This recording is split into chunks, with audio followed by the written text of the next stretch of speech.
भाई स्वागत है आपका आज की अगली ऑर्गेनिक की क्लास में।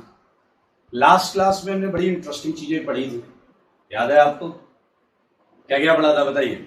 हमने पढ़ा था SIR, steric inhibition of resonance, Bredt's rule पढ़ा था, साइक्लोप्रोपाइल मिथाइल पढ़ा था, और फाइनली हमने पढ़ा था एक एप्लीकेशन पार्ट स्टार्ट किया।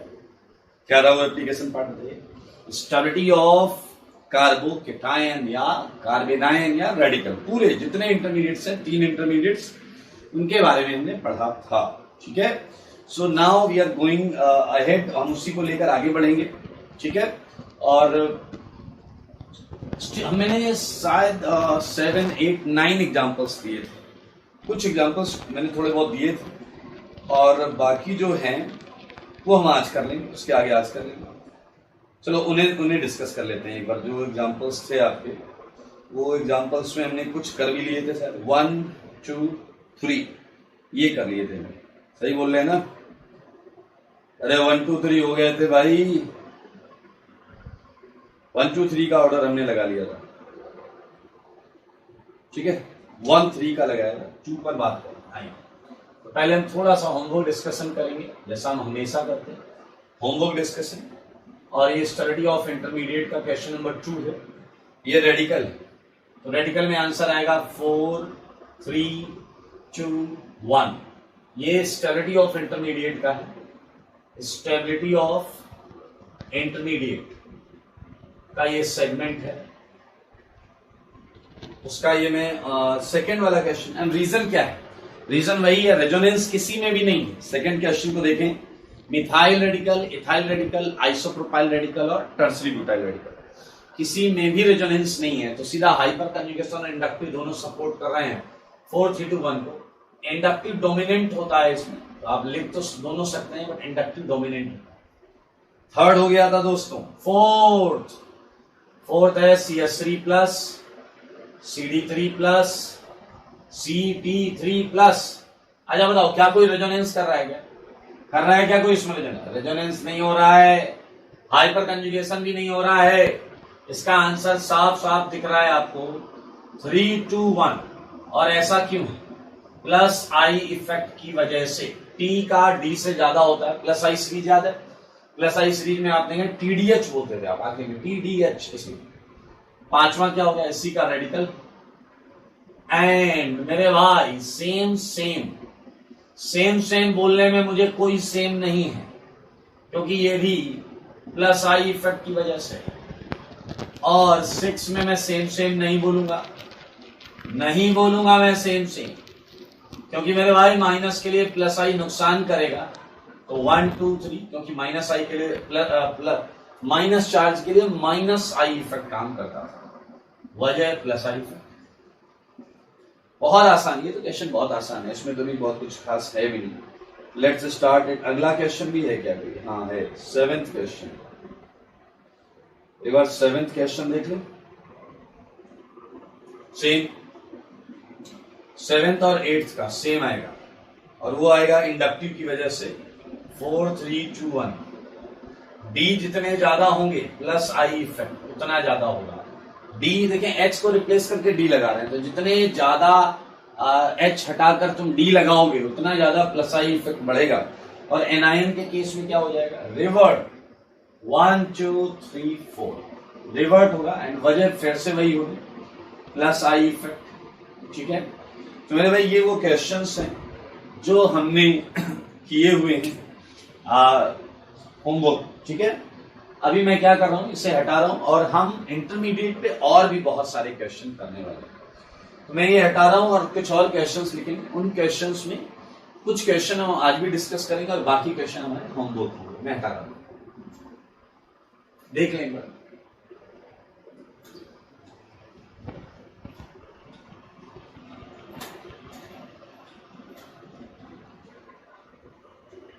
ओके, नाउ मूविंग अहेड, 9 से आगे बढ़ेंगे, लेकिन आपको याद है हम 3 के मल्टीपल में क्वेश्चन लिख रहे थे, उसी तरीके से आगे चलेंगे। क्वेश्चन नंबर 10, मैंने बोला CH3 CH2 प्लस, मैंने बोला CD3 CH2 प्लस, मैंने बोला Ct3CH2 प्लस। तो मेरे भाई अब आप 11, 12 और समझ गए होंगे। अब आया 3 के बाद 13, इसी का रेडिकल, इसी का एनायन 11, 12 में लिखना है। ये बहुत इंपॉर्टेंट क्वेश्चन है। ये प्लस और आएगा आपका CH3CH2 प्लस। फिर से तीन का कॉन्सेप्ट समझते रहना मेरे भाई। ये प्लस,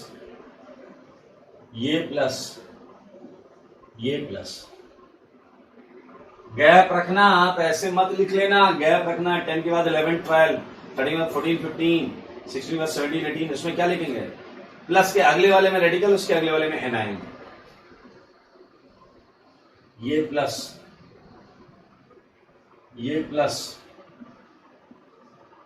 और ये प्लस, कितना आसान है मेरे।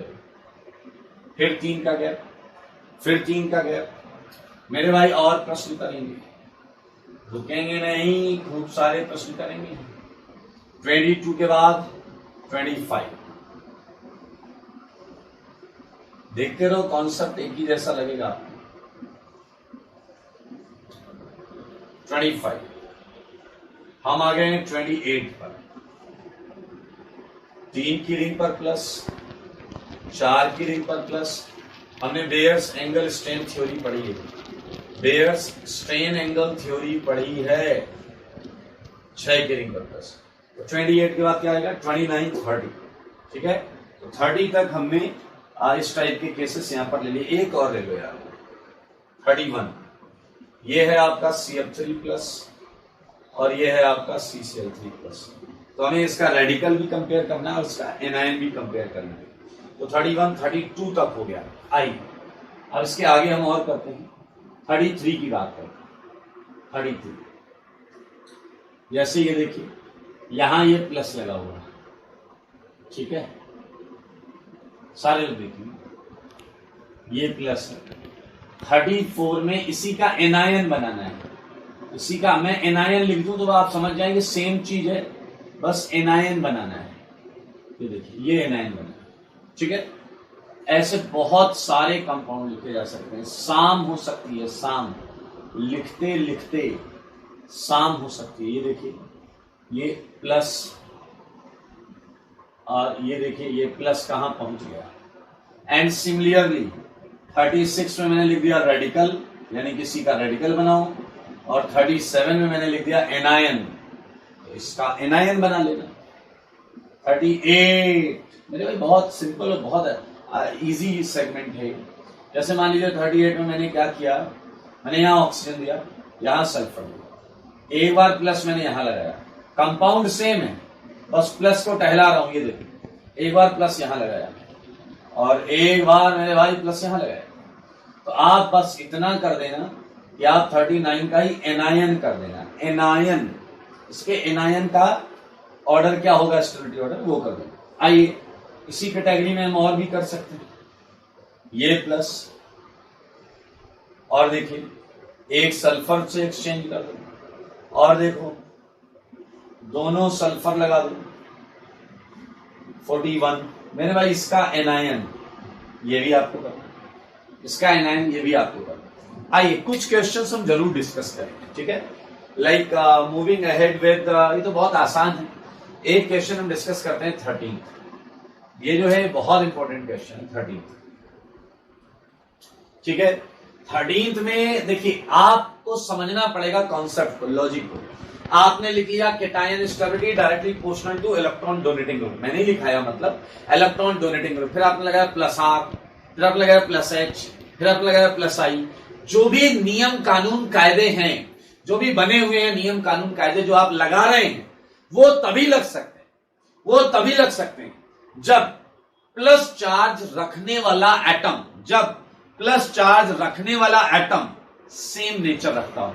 जैसे अगर आप 10th क्वेश्चन देखें, फॉर सेकेंड 10th क्वेश्चन, तो ये जो प्लस चार्ज कार्बन रख रहा है, ये कार्बन सिंगली बॉन्डेड है और sp2 है। ये प्लस चार्ज ये कार्बन रख रहा है, ये सिंगली बॉन्डेड है और ये sp2। ये प्लस चार्ज ये कार्बन,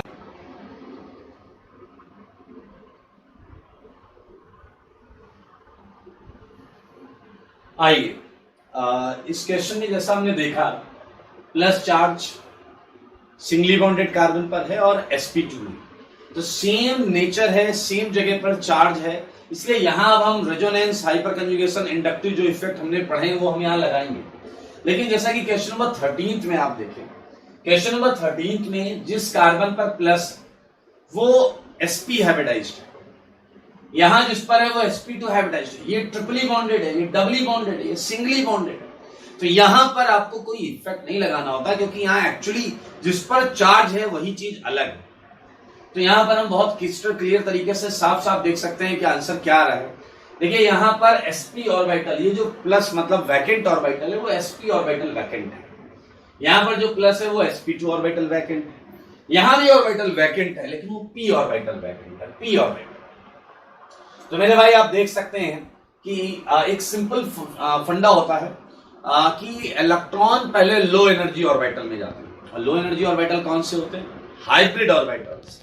तो मेरे भाई हाइब्रिड ऑर्बिटल पूरी केमिस्ट्री में कभी भी अगर खाली होंगे या इलेक्ट्रॉन डेफिशिएंट होंगे तो ये बहुत गलत बात होगी, और इसीलिए फर्स्ट वाला बहुत अनस्टेबल है क्योंकि ये हाइब्रिड ऑर्बिटल इसमें खाली है, एक लो एनर्जी ऑर्बिटल खाली है, तो मेरे भाई ये बहुत अनस्टेबल है। टू इधर आ गया, और थर्ड सबसे बढ़िया है क्योंकि सिंगली बॉन्डेड कार्बन पर प्लस है। तो ये बड़ा अच्छा क्वेश्चन है, इंपॉर्टेंट क्वेश्चन है, so you can have it, important question आप लगा सकते हैं इसमें,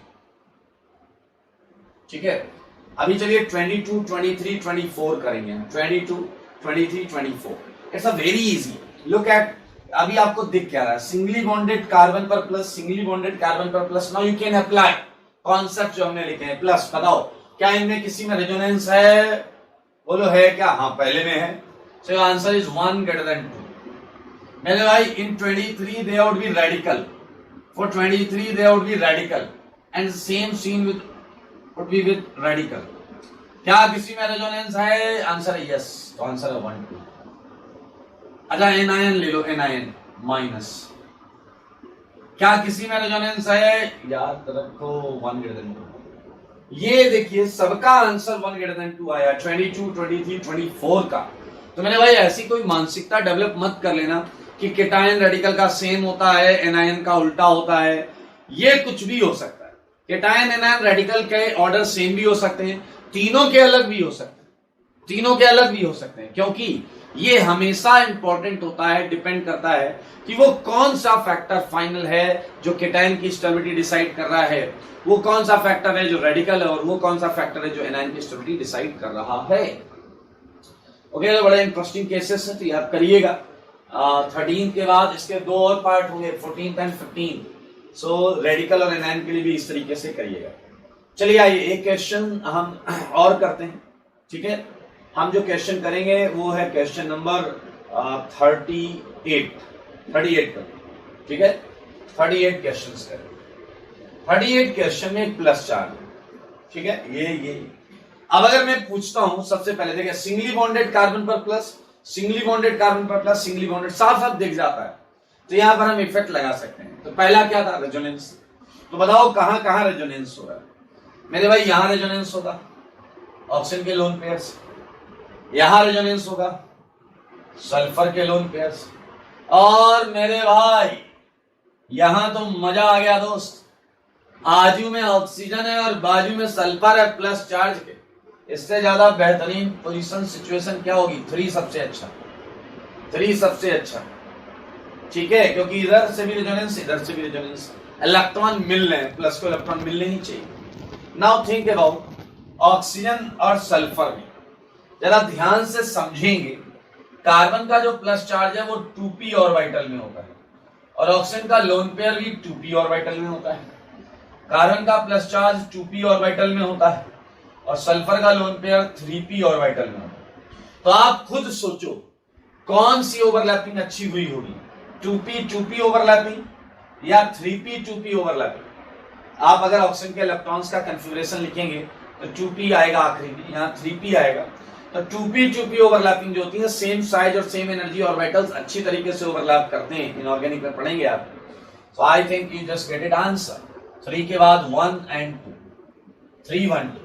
वैसे हमने ऑर्बिटल डायग्राम में पढ़ा था, पी पाई बॉन्डिंग, ये वही है पी पाई बॉन्डिंग। आप एक काम करिएगा, इसका 39 करिएगा, मजा आएगा, वहां पर आपको पी पाई डी पाई मिलेगा, तो इसका एनायन बनाइएगा और जरूर करिएगा, ठीक है। So these are few questions of intermediate stability. अभी कुछ और क्वेश्चन भी है मेरे भाई, ठीक है, मैं ही हटा था। 41 के आगे हम और क्वेश्चंस करेंगे।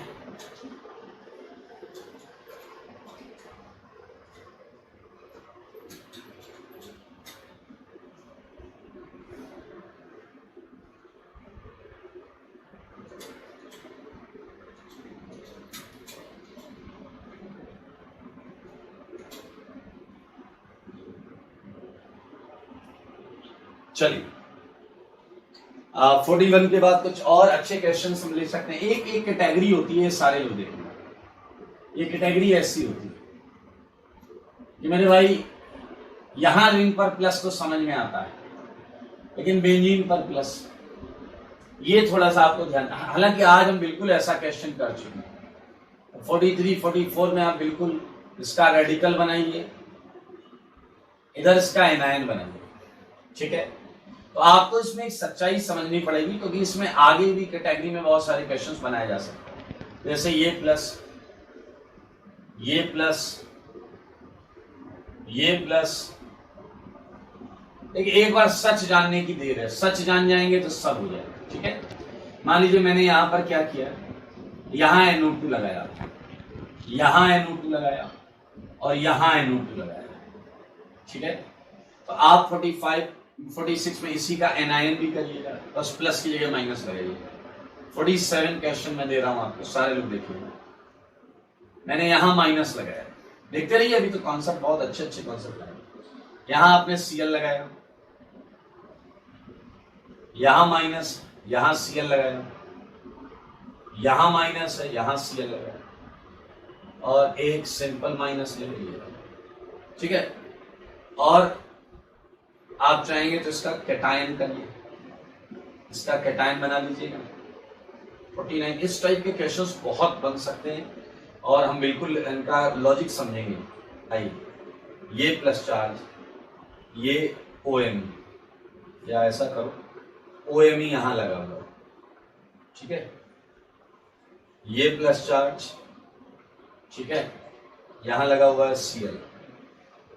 ये प्लस चार्ज, यहां लगा हुआ है मिथाइल और ये प्लस चार्ज, ठीक है। आइए और एक काम करें, 50 हाफ सेंचुरी हो गई भाई लोग, हाफ सेंचुरी। आइए, इस पूरी कैटेगरी का एक लॉजिक है, एक सिंपल सा लॉजिक है, समझें मेरे भाई। आपको बेंजीन पर, सारे लोग सुनिए, बेंजीन पर प्लस मिले, ये हालांकि हम ऑर्बिटल डायग्राम में कर चुके हैं, ये हम हालांकि ऑर्बिटल डायग्राम में कर चुके हैं, ठीक है। आपको बेंजीन पर प्लस मिले, डॉट मिले या माइनस मिले, प्लस मिले, डॉट मिले या माइनस मिले, सबका हाइब्रिडाइजेशन सेम होगा। ये p ऑर्बिटल्स हैं बेंजीन के, और मेरे भाई ये जो प्लस है दरअसल ये sp2 ऑर्बिटल में पड़ा होगा। बाकी ऑर्बिटल्स जो होते हैं वो रेजोनेंस कर रहे हैं, कोई दिक्कत नहीं, वो ओवरलैपिंग कर रहे हैं, इसी वजह से बेंजीन बना हुआ है। ये जो प्लस है ये sp2 ऑर्बिटल में। अगर आप ध्यान से देखें रेडिकल के केस में, तो मेरे भाई रेडिकल के केस में भी यही sp2 ऑर्बिटल होता है जो एक सिंगल इलेक्ट्रॉन लेकर बैठा होता है। और एनायन के केस में भी अगर आप बात करेंगे तो एनायन के केस में भी यही sp2 ऑर्बिटल होता है जो 2 इलेक्ट्रॉन लेकर बैठा होता है, ठीक है। और बाकी जगह रेजोनेंस चल रहा है इंटरेस्टिंग तरीके से, कोई दिक्कत नहीं, रेजोनेंस चल रहा भाई साहब। तो मजेदार चीज क्या है कि ये प्लस या डॉट या माइनस ये ऑल sp2, और आपको पता है हाइब्रिड ऑर्बिटल कभी भी रेजोनेंस में पार्ट नहीं लेता। तो इसे थोड़ा और अच्छे तरीके से समझते हैं, इसे मैं थोड़ा इधर शिफ्ट कर देता हूं, देखिएगा क्यों कर रहा हूं इसे। अब मान लो यहां कुछ लगाया आप, यहां कोई एटम लगाया या ग्रुप लगाया जिसके पास p ऑर्बिटल है, जिसके पास p ऑर्बिटल है, तो इसके इलेक्ट्रॉन इससे ओवरलैप होंगे, एग्रीड, वो हर जगह जाएंगे, एग्रीड, लेकिन इसका इफेक्ट इस ऑर्बिटल पर नहीं जा सकता क्योंकि ये सारे परपेंडिकुलर हैं और ये हॉरिजॉन्टल है 90 डिग्री पर। तो मेरे भाई इसीलिए हाइब्रिड ऑर्बिटल में चाहे प्लस पड़ा हो, चाहे डॉट पड़ा हो, चाहे माइनस पड़ा हो, याद रखना ये रेजोनेंस या हाइपर कंजुगेशन से कभी भी अफेक्टेड नहीं होते क्योंकि वो इफेक्ट इनमें लग ही नहीं सकते। आप समझ लें, दीज हाइब्रिड ऑर्बिटल्स, मैं लिख सकता हूं यहां पर all sp2 never take part in resonance, या साथ में आप क्या बोल सकते हैं बताइए, एंड हाइपर कंजुगेशन, ये कभी भी इसमें पार्ट नहीं लेंगे। तो इन पे क्या एप्लीकेबल होगा बताइए, only I effect is applicable, केवल और केवल आई इफेक्ट एप्लीकेबल होगा, आई इफेक्ट एप्लीकेबल। अभी थोड़ी देर पहले हमने ये पढ़ा भी था कि यहां देखिए सिंगली बॉन्डेड पर प्लस है, यहां डबली बॉन्डेड पर प्लस है। तो मेरे भाई ये तो आंसर वैसे ही आ गया। इसका आंसर क्या है 1 2, इसका आंसर क्या 1 2। मेरे भाई एनायन बड़ा अच्छा होता है, एनायन अगर डबल बॉन्ड पर आए तो अच्छा होता, ट्रिपल पर आए तो और अच्छा होता, क्योंकि आप ऐसे देखें डबल और ट्रिपल के केस में इस बार हाइब्रिड ऑर्बिटल पूरा भरा हुआ है। वैसे भी देखें यहां पर कोई फाइट नहीं है क्योंकि हाइब्रिड ऑर्बिटल पूरा भरा हुआ है। इन दोनों के अनस्टेबल होने के पीछे का लॉजिक यही है, इन दोनों के अनस्टेबल होने के पीछे का लॉजिक यही है कि ये है लो एनर्जी ऑर्बिटल और ये पी ऑर्बिटल है हाई एनर्जी ऑर्बिटल। तुमने इसमें कम इलेक्ट्रॉन रखे, इसमें इलेक्ट्रॉन डाल दिया, तुमने यहां रखे ही नहीं, इसमें इलेक्ट्रॉन डाल दिया। तो मेरे भाई आप समझ रहे हैं ये स्टेबिलिटी ऑर्डर बड़ा क्लियर है। तो इन सब में ये जो ग्रुप्स लगे हैं इनका कोई भी रेजोनेंस या हाइपर कंजुगेशन इफेक्ट काम नहीं करेगा। देखिए सब सोचिए एक बार,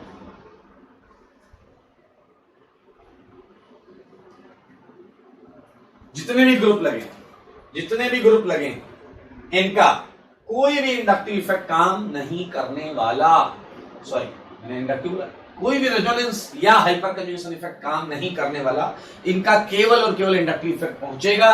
क्योंकि आप देख सकते हैं आपके सामने एक्सप्लेनेशन है, चाहे प्लस हो, चाहे माइनस हो, चाहे रेडिकल हो, हाइब्रिड ऑर्बिटल में पड़े हैं और हाइब्रिड ऑर्बिटल में पड़े होने की वजह से आप देख सकते हैं यहां पर ये इफेक्ट नहीं लग रहा है। ठीक है, तो एक हमने ये वाली कैटेगरी कर ली, 42 से 50 एक कैटेगरी है। अब दूसरी कैटेगरी लेते हैं, आपने पढ़ा था याद है आपको SIR, तो SIR पर भी कुछ क्वेश्चन करते हैं, सारे लोग देखेंगे, अच्छा लगेगा SIR के क्वेश्चन देखते।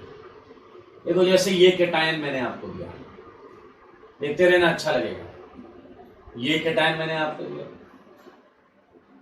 मेरे भाई इसी का रेडिकल बना लेना और इसी का एनायन बना लेना। क्लियर? क्वेश्चन क्या है ये देखिए, क्वेश्चन को ध्यान से देखिए, आपको अपने आप समझ में आ जाएगा, आपको अपने आप मामला समझ में आ जाएगा।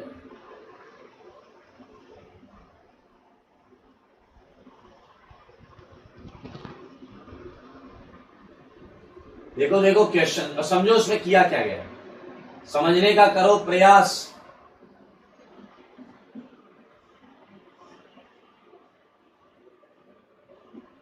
कर लो, प्रयास कर लो।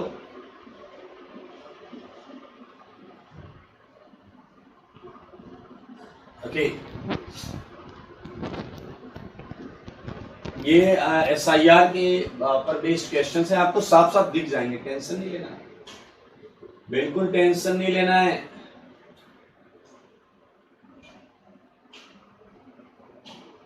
क्या आप देख पा रहे हैं कि यहां पर तो प्लस रिंग से रेजोनेंस कर रहा है लेकिन यहां पर प्लस रिंग से रेजोनेंस नहीं कर पा रहा है।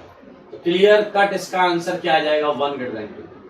और अगर आप बुद्धि लगाओ तो रेडिकल में भी सेम हो जाएगा और एनायन में भी सेम हो जाएगा क्योंकि सेम फंडा है, एक में पहले में रेजोनेंस हो रहा है, दूसरे में रेजोनेंस हो ही नहीं रहा है।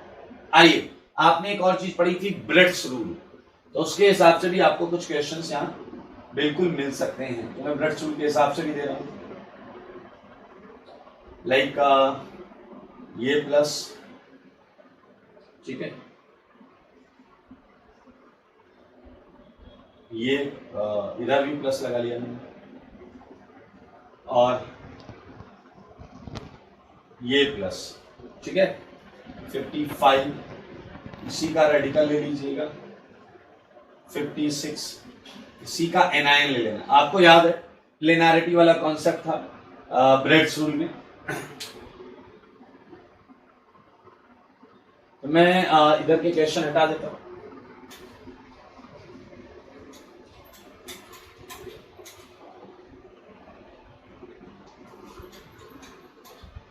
ओके, बहुत सारे कैटेगरीज हैं जो हम यहाँ पर काउंट कर सकते हैं। 56 ब्रेड्स रूल में, और कुछ क्वेश्चन सॉल्व करेंगे भाई। 57 like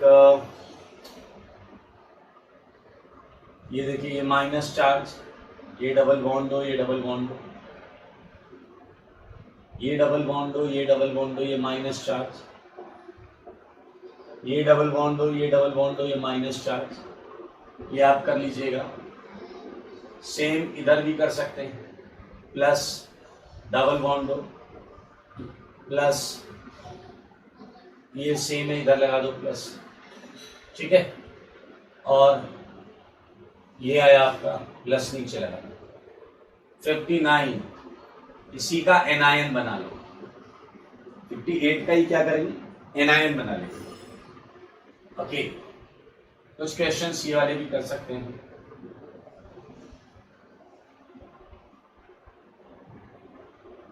okay, plus plus plus 61 इसी का एनायन बना लो, ठीक है।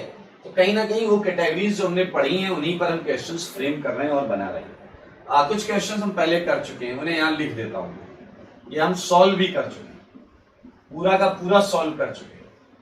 अगर आपको याद आया हो तो पूरा का पूरा सॉल्व कर चुके हैं। याद आया आपको? Cyclopropyl methyl sigma resonance. मेरे भाई एक कैटेगरी और बनती है, जैसा भी मैंने बताया कि हाइब्रिड ऑर्बिटल में थे और रेजोनेंस नहीं हो रहा। ध्यान से सुना, अगर आप बेंजीन पर प्लस ना लगाएं, बेंजीन से जुड़े हुए एटम पर प्लस लगाएं, तो मेरे भाई अब ये रेजोनेंस करेगा, क्योंकि ये सिंगली बॉन्डेड एटम पर प्लस है, यानी कि पी ऑर्बिटल में प्लस है। अब ये करेगा रेजोनेंस। कराइए रेजोनेंस, कराइए भाई, कराइए। किसने मना किया है? कौन मना कर सकता है आपको? कराइए ना खूब रेजोनेंस। मेरे भाई नीचे CH3, CH2 CH3, CH CH3 CH3, और यहां टर्सरी ब्यूटाइल, ठीक है, केटायन। बहुत ही सिंपल है, करते रहिए, खूब सारे क्वेश्चंस होंगे ये सब। 64 65 पर चलो, ठीक है। यहां पर है CH2 प्लस, यहां पर भी है CH2 प्लस, यहां पर भी है CH2 प्लस, यहां पर भी है CH2 प्लस, यहां है OMe, यहां है OMe, यहां है OMe। 66 कर लेंगे। OMe के इफेक्ट को देखना है अपने को, क्या करता है। CH2 minus, NO2, CH2 minus, NO2, CH2 minus, ठीक है।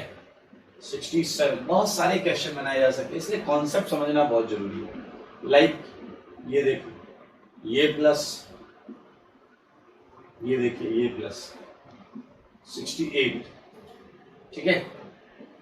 एक और देता हूं, NR3 प्लस, ये माइनस है, और एक है आपका PR3, फास्फोरस ले लिया। आपको जो कॉन्सेप्ट बताया गया वही लगाएं, सारे क्वेश्चन के आंसर पाएं, खटाखट आंसर मिलेंगे, कभी कोई दिक्कत नहीं आएगी। ये 69 पर भी हम आ गए हैं और करेंगे इसे। Okay, look at this, like we are dealing with a minus charge and 2Cl. We are dealing with a minus charge with 1 Cl here and 1 Cl here.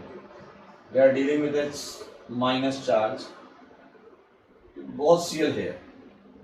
Distance dependency और ये सारी चीजें देख सकते हैं आप, उसमें कुछ भी ऐसा नहीं है जो आपको रत्ती भर भी परेशान करे। ये सारे के सारे आसान वाले प्रश्न हैं, ये कोई भी सही कर ले, ऐसे प्रश्न हैं। 70 क्वेश्चन हम कर चुके हैं, इंटरमीडिएट स्टडी का 70 क्वेश्चन कर चुके हैं। ठीक है, तो 2 और करें, 72 कर लेते हैं। ठीक है, ब्रेक शुरू लगाइएगा आराम से, बिल्कुल सही आंसर आएगा। आइए नहीं हटाता हूं, ये सब करके आना है, डिस्कस हो जाएगा।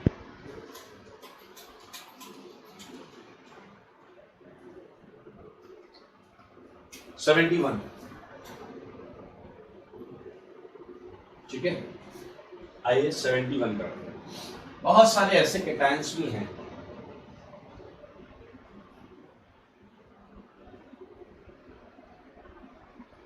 लाइक ये प्लस, ये प्लस, ये plus, now they are double bonds, ये plus double double double. Okay, ये 65 में थोड़ा इधर कर देता हूँ। सो ये सारी चीजें आप अप्लाई कर सकते हैं। आउट ऑफ दीज मैं एक कंबाइंड स्टेबिलिटी ऑर्डर लिखूंगा, कंबाइंड स्टेबिलिटी ऑर्डर, जो ध्यान से आपको समझना होगा और करना होगा। देखिए क्या है कंबाइंड स्टेबिलिटी ऑर्डर, ये आपको मोस्ट इंपॉर्टेंट और ये आपको दिमाग में रखना है, क्योंकि इसका 99% तो आप समझ सकते हैं। 2% मैं क्यों बोल रहा हूं कि वो डेटा है, क्योंकि 2 अलग अलग कैटेगरी के कैटायंस को मिक्स किया गया है, 2 अलग अलग कैटेगरी के कैटायंस को मिक्स किया गया है। तो it's a solved example actually. जैसे ये देखिए, ये बहुत स्टेबल है, tricyclopropyl methyl cation, and it is believed कि ये इस केटायन से ज्यादा स्टेबल होता है। ये एरोमेटिक है, अभी आप आगे पढ़ लेंगे एरोमेटिक कैसे देखते हैं। और इसके बाद 3 फिनाइल रिंग में होता हुआ रेजोनेंस होता है, और इसके बाद एक रिंग कम करोगे तो रेजोनेंस कम हो जाएगा, एक और रिंग कम करोगे तो रेजोनेंस और कम हो जाएगा। R is some kind of alkyl group, and interestingly tertiary butyl cation एक बहुत अच्छे प्लेस पर है। Tertiary butyl cation due to its outstandingly 9 alpha H, आप देख सकते हैं इसने रेजोनेंस को भी मात दी। किसे? Benzyl cation. आपको पता है बेंजाइल कैटायन जो है वो एलाइल कैटायन से आगे होगा। एलाइल कैटायन और आइसोप्रोपाइल कैटायन भी काफी क्लोज होते हैं स्टेबिलिटी। ठीक है, आई मीन स्लाइड ज्यादा ही रहता है। फिर आया आपका CH2 CH3+, फिर आपका आया CH3+। एक्चुअली लिखना नहीं चाहिए, बट कुछ और घटिया कैटायन जैसा आज ही हमने पढ़ा है, डबल और ट्रिपल बॉन्ड पर प्लस लगाना, ना बाबा ना, गलत बात। आखिरी के 3 कैटायन आप rarest of the rare condition में देखेंगे कि बन रहे होंगे, आखिरी के 3 कैटायन, बिकॉज ये बहुत अनस्टेबल होते हैं। सो ये एक स्टेबिलिटी ऑर्डर है, फाइनल स्टेबिलिटी ऑर्डर, जो आई थिंक आपको अपने दिमाग में रखना चाहिए। ओके, सो ये हमने पहला एप्लीकेशन पार्ट किया, दैट इज इंटरमीडिएट स्टेबिलिटी, और आज हम एक एप्लीकेशन पार्ट पर और काम करेंगे।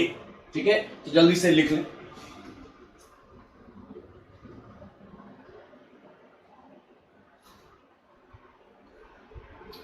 ठीक है, ये सारे क्वेश्चन करके लाने, होमवर्क है सब आपको। 2-2 लाइन का गैप रखें, केवल ऑर्डर ना लिखें, मेरी बात सुन लें, केवल ऑर्डर ना लिखें, एक्सप्लेनेशन भी लिखें, कैसे हुआ है, क्यों हुआ है, सारे एक्सप्लेनेशन जरूर लिखें।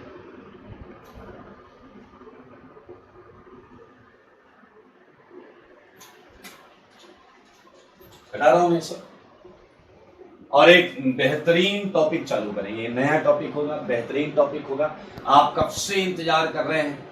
एरोमेटिक, एरोमेटिक सुना है ना, बहुत सारा सुना है एरोमेटिक। आज हम देखेंगे how can we find out कि एरोमेटिक कंपाउंड कैसे देखते हैं, क्या होते हैं, सारी चीजें पढ़ेंगे। ये हटा रहा हूं मैं बस, ये बहुत इंपॉर्टेंट है, मोस्ट इंपॉर्टेंट लगा हुआ है आपके दिमाग, दिलो दिमाग पर ये छाना चाहिए। ठीक है, इसको ना भूल पाएंगे पीछे वाले बच्चे, सारे ध्यान दो, एकदम दिमाग में होना चाहिए। इसे जब जब आपकी नजर इस पर पड़े तब तब मन में क्या आना चाहिए, इसको ना भूल पाएंगे। वेरी गुड, आइए।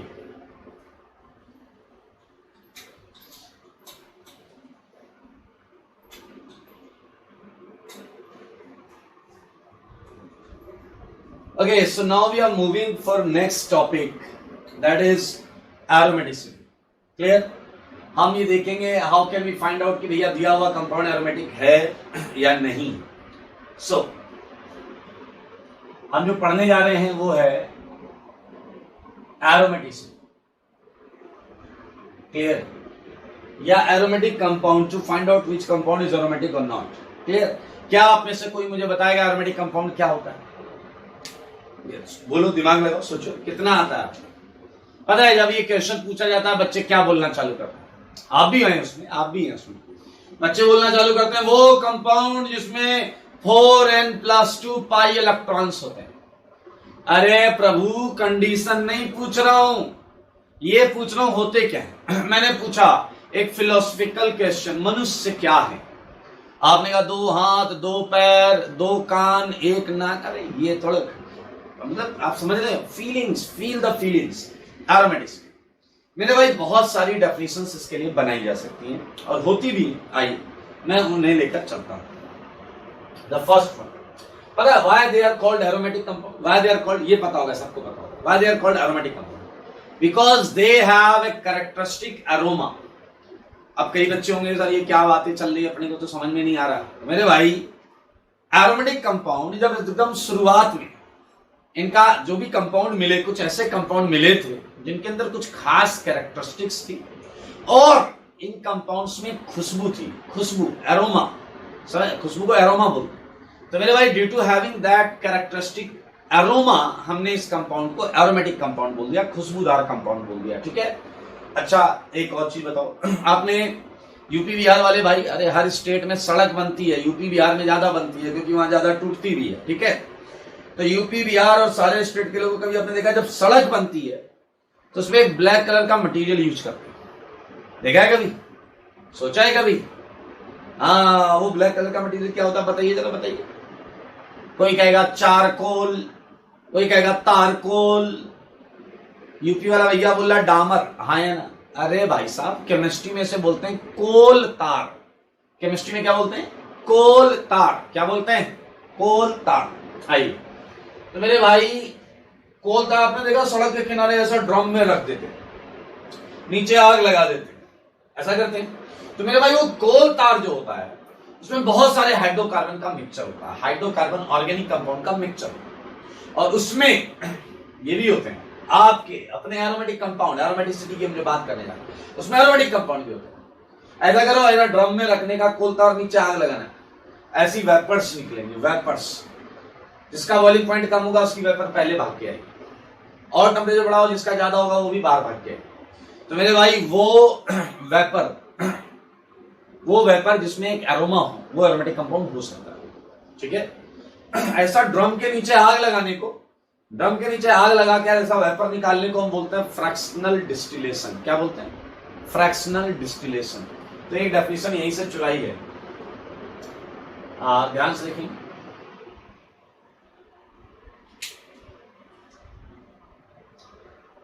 fractions obtained on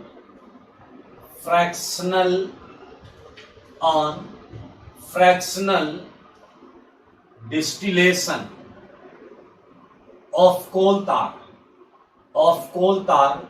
having characteristic aroma are known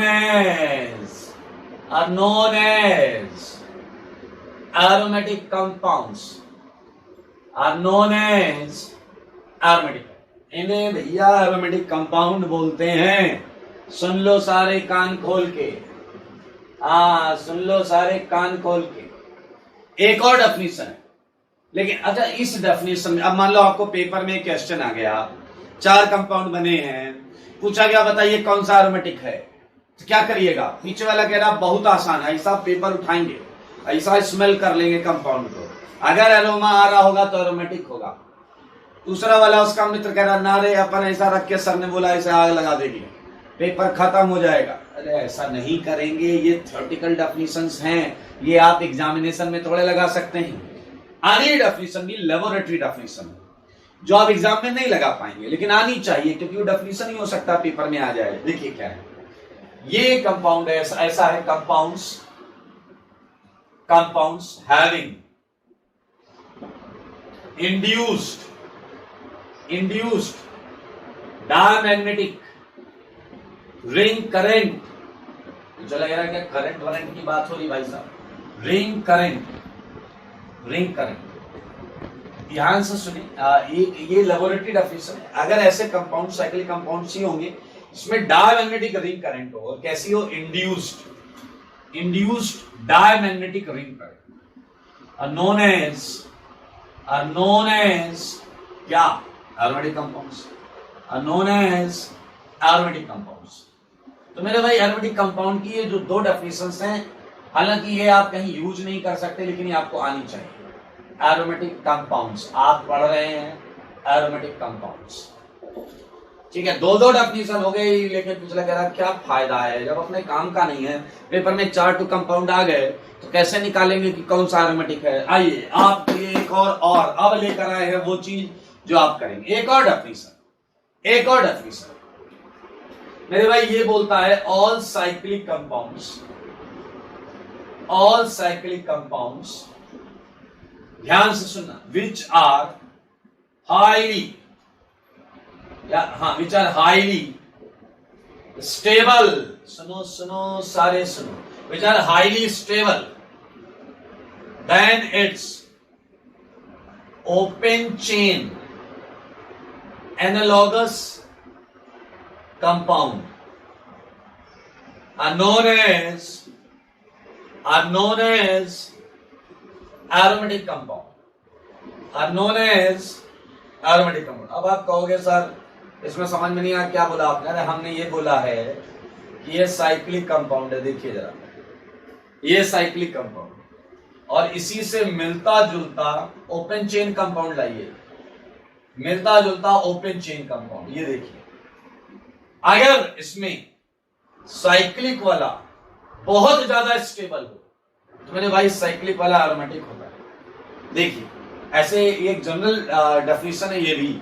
अब कैसे ये ज्यादा स्टेबल क्यों होगा सोच सकते हैं आप। इसका क्या है, डिस्पर्जन बिल्कुल सिमेट्रिकल है, इसका डिस्पर्जन पूरी रिंग में बिल्कुल सिमेट्रिकल है, जबकि यहाँ पर अलग अलग है। टर्मिनल पर एक जैसा होगा, यहाँ एक जैसा होगा, यहाँ, क्योंकि ये कनेक्टेड नहीं है पूरा का पूरा। तो मेरे भाई ये 3 डेफिनेशन होंगे, लेकिन अभी भी वो प्रॉब्लम वही की वही है। अरे देख के कैसे बताएंगे। तो मेरे भाई अब है वो चीज जिसका आप कर रहे हैं बेसब्री से इंतजार। Conditions for a compound to be aromatic होने के लिए क्या गुण चाहिए, क्या उसकी करेंगे बात मेरे भाई। जैसे ही आप देखो पीछे वाले ध्यान दो, compound must be A point. अब ये तो अभी पता चल गया साइक्लिक होना चाहिए। बी पॉइंट रेजोनेंस वाली कंडीशन ले रहा है, प्लेनर होना चाहिए। सी पॉइंट कंजुगेटेड होना चाहिए। अब मैं आपको पहले बताता हूं प्लेनर और कंजुगेशन का एक्चुअली मतलब क्या लेंगे आप। प्लेनर या कंजुगेशन में, प्लेनर में आप ये मान लेंगे जिस सेगमेंट को आप देख रहे हैं, उसमें each atom must be either sp और sp2 हाइब्रिडाइजेशन। सारे लोग सुन लो, या तो sp या sp2 हाइब्रिडाइजेशन होना चाहिए। जिस सेगमेंट में आप एरोमेटिसिटी चेक कर रहे हैं उस सेगमेंट में हर एटम या तो sp हो या sp2 हो। कंजुगेशन को भी हम ऐसे ही समझ सकते हैं, सेम ही बात लिख रहा हूं। ईच एटम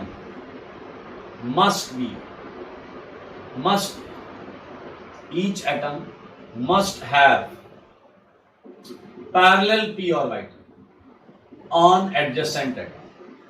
ये रेजोनेंस की कंडीशन है यार, है साइक्लिक और लगा दिया है मैंने भाई। ये 3 पॉइंट बहुत आसान है। चौथा पॉइंट ध्यान से सुनना है, डी पॉइंट। मेरे भाई डी पॉइंट एक बंदे ने रूल दिया था, नाम तो सुना ही होगा, हकल्स रूल। हकल ने जो चीज की थी वो आज मैं आपको सच बताऊंगा, आपको सच नहीं बताऊंगा, मैं सच बताऊंगा। हकल्स रूल, हकल ने क्या किया था, हक्कल ने ऑब्जर्वेशन दिया था और ये कहा था compound must have 4n+2 number of pi electrons. 4n+2 number of pi electrons. Where n equal to 0, 1, 2, 3 dash n. अच्छा तो n की वैल्यू रख दो तो एक अर्थमेटिक प्रोग्रेशन बनेगा। n की वैल्यू रखो तो एक अर्थमेटिक प्रोग्रेशन बनेगा। तो मेरे भाई हक्कल नंबर आएंगे, जो जो नंबर आएंगे हक्कल नंबर होंगे 2, 6, 10, 14 डैश डैश डैश। इसका मतलब समझना, आपके कंपाउंड के अंदर जो पाई इलेक्ट्रॉन्स वो इतने होने चाहिए, या तो 2 होने चाहिए, या 6 होने चाहिए, या 10 होने चाहिए, या 14 होने चाहिए, या 18 होने चाहिए, सो ऑन। या आपके कंपाउंड के अंदर जो पाई इलेक्ट्रॉन्स हैं उसे इसके बराबर कर देना, 4n+2 बराबर कर देना। लेकिन n की वैल्यू ऐसा इंटीजर आनी चाहिए, फ्रैक्शन नहीं हो सकता। n can't be fraction and negative. समझ में आया? कर लोगे? बस ये 4 रूल लगाइए और आंसर खटाखट पाइए। लेकिन एक है सस्पेंस। क्या है? एक क्या है? सस्पेंस। तो सस्पेंस में आपको अगली क्लास में बताऊंगा, ठीक है? तो आप लोग क्या करने वाले हैं सुनिए। हक्कल रूल लिखने के बाद आप 2 पेज ब्लैंक छोड़ेंगे। कितने छोड़ेंगे? 2 पेज ब्लैंक छोड़ेंगे, ठीक है? अगली क्लास में हम इसी ब्लैंक पेज का कंटेंट आपको कराएंगे, ठीक है? अब 2 पेज के बाद क्या लिखना है? 2 पेज के बाद लिखने हैं क्वेश्चंस, ठीक है? 2 पेज के बाद क्या लिखने हैं? क्वेश्चंस। मैं ऐसे क्वेश्चन लिख रहा हूं, आपको ये पता करना है कि कंपाउंड एरोमेटिक है या नहीं। बस इतना सा काम है यार, ज्यादा काम तो है नहीं, मात्र इतना सा काम है। लाइक ये कंपाउंड, ठीक है, ये प्लस, ये माइनस, ये डबल बॉन्ड हो, 4 की रिंग, ऐसी रिंग, वैसी रिंग, कैसी रिंग। देखो कितना आसान है। 5 की रिंग पर 11th, ये देखिए 12th, 13th। तो सब करिएगा, बताइएगा एरोमेटिक है या नहीं। तो अभी हम 1-2 कर लेते हैं। NH 15th, यहां माइनस लगा दिया। 16th, डबल बॉन्ड कर दिया। 17th, H प्लस लगा दिया। 18th,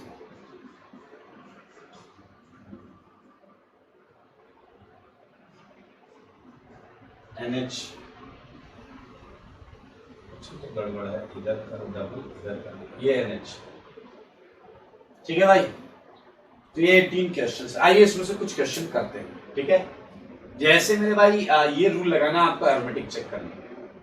पहली ऐसी कैटेगरी आप सॉल्व करो जिसमें ये बाहर की तरफ बॉन्ड लगी होती है, ठीक है? तो सेम तरीका बता रहा हूं। तो मेरे भाई इसके लिए आपको एक चीज हमेशा याद रखनी है कि आपको इसका पोलराइज्ड स्ट्रक्चर सोचना। देखो जैसे 4th है, 7th है, 16th है, और भी आगे आएंगे। उसमें देखिए बॉन्ड ऑक्सीजन की तरफ ज्यादा रुझान रहेगा इसका, तो इसका आप ये वाला RS ले लीजिए। यहां से आपको ओरिजिनल कंपाउंड बोले तो हाइब्रिड के बारे में आइडिया लग जाएगा। ये देखिए, और इतने को देखो ध्यान से, इतने को देखो ध्यान से। साइक्लिक है, प्लेनर है, sp2 है, कंजुगेटेड है, हर जगह p है, अरे है p। इलेक्ट्रॉन कितने हैं इसके अंदर पाई बॉन्ड कितना है? एक पाई बॉन्ड में कितने इलेक्ट्रॉन? 2। या हक्कल नंबर मिल गया? 2 मिल गया, या एरोमेटिक, ठीक है? जैसे 15th करते हैं। तो मेरे भाई आपको पता है जहां माइनस होता है वहां पेयर ऑफ इलेक्ट्रॉन होता है। Pair of electron 2, 2, 4, 2, 6, cyclic, planar, conjugated, 6 दिख गया। एरोमेटिक भाई, एरोमेटिक। चार्ज वाला देख लो, तो चार्ज वाला ये केस सेम ही तो है। ये देखिए अंदर वाला पार्ट सेम कर लीजिएगा। बोलिए करेंगे नहीं करेंगे? कर लेंगे। ओके, सो जैसा कि आपको मैंने बताया है, अगली क्लास में हम जरूर इसके आगे और भी हक्कल रूल से रिलेटेड भी एक बहुत इंटरेस्टिंग पॉइंट करेंगे, मजा आ जाएगा आपको। और हम एंटी एरोमेटिक और नॉन एरोमेटिक जैसे टर्म्स को भी समझेंगे। तो आज के लिए इतना ही। याद रखें हक्कल रूल के जस्ट बाद 2 पेज का गैप जरूर रखें। ठीक है, आज के लिए इतना ही। स्वस्थ रहें, मस्त रहें और पढ़ाई में व्यस्त रहें। ठीक है।